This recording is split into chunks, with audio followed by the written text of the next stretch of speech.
Hello friends, welcome to exam times day के YouTube channel. तो आज हम लोग देखने वाले हैं बीए फर्स्ट ईयर जैविक खेती का क्वेश्चन पेपर, और ये क्वेश्चन पेपर है 2025 का। हालांकि आप बीए बीएससी बीकॉम कोई सभी कोर्स कर रहे हैं और अगर आपने वोकेशनल कोर्स जैविक खेती लिया हुआ है तो ये प्रश्न पत्र जो है वो आपके लिए महत्वपूर्ण होगा।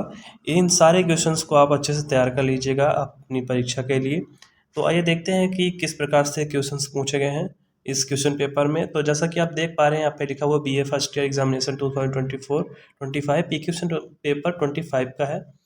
For regular students NEP vocational skill enhancement paper SP 17 organic farming time around 2 hours maximum marks 70। Note यहाँ पे लिखा हुआ है, सभी तीनों खंडों के प्रश्नों को निर्देशानुसार हल कीजिए। अंकों का विभाजन खंडों के समक्ष दिया गया है। खंड आ यानी सेक्शन ए में अतिलघुत्तरीय प्रश्न पूछे गए हैं और इसमें नोट लिखा है, निम्नलिखित में से किन्हीं 3 प्रश्नों के उत्तर दीजिए। प्रत्येक प्रश्न 2 अंकों का है और 50 शब्द में उत्तर दीजिए।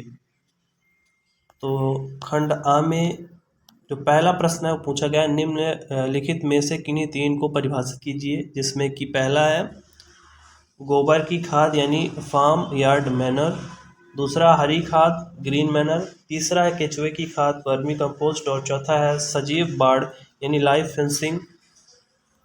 ये लाइव फेंसिंग यानी सजीव बाड़ हर बार पूछा जाता है। खरपतवार ये भी इम्पोर्टेंट है, इन दोनों को बहुत अच्छे से तैयार कर लेना। वीड बाकी सभी क्वेश्चन ही इम्पोर्टेंट है। खंड बा यानी सेक्शन बी में लघुत्तरीय प्रश्न पूछे गए हैं और इसमें नोट लिखा है, इन्हीं 6 प्रश्नों के उत्तर दीजिए। प्रत्येक प्रश्न 6 अंकों का है, शब्द सीमा है 200 शब्द। तो खंड बा में हमारा जो प्रश्न पूछा गया है वो है प्रश्न क्रमांक 2, प्राकृतिक खेती यानी नेचुरल फार्मिंग को समझाइए। और तीसरा प्रश्न है जैव गतिशील कृषि। अगला है प्रश्न क्रमांक 4 पंचगव्य। प्रश्न क्रमांक 5 में जैव उर्वरक को समझाना है, बायो फर्टिलाइजर। प्रश्न क्रमांक 6 है जैविक खेती में नीम का महत्व, importance neem in organic farming. 7वां है अंतर्वर्ती खेती यानी इंटर क्रॉपिंग। और इसके बाद हमारा 8वां प्रश्न इसमें है पशुपालन का जैविक कृषि में महत्व, importance of animal husbandry in organic farming. 9वां क्वेश्चन है पलवार का जैविक कृषि में महत्व। इसके बाद है जैविक कृषि में कीट एवं रोग प्रबंधन, pest and disease management in organic farming, देसी किस्मों का महत्व, role of indigenous varieties in organic farming.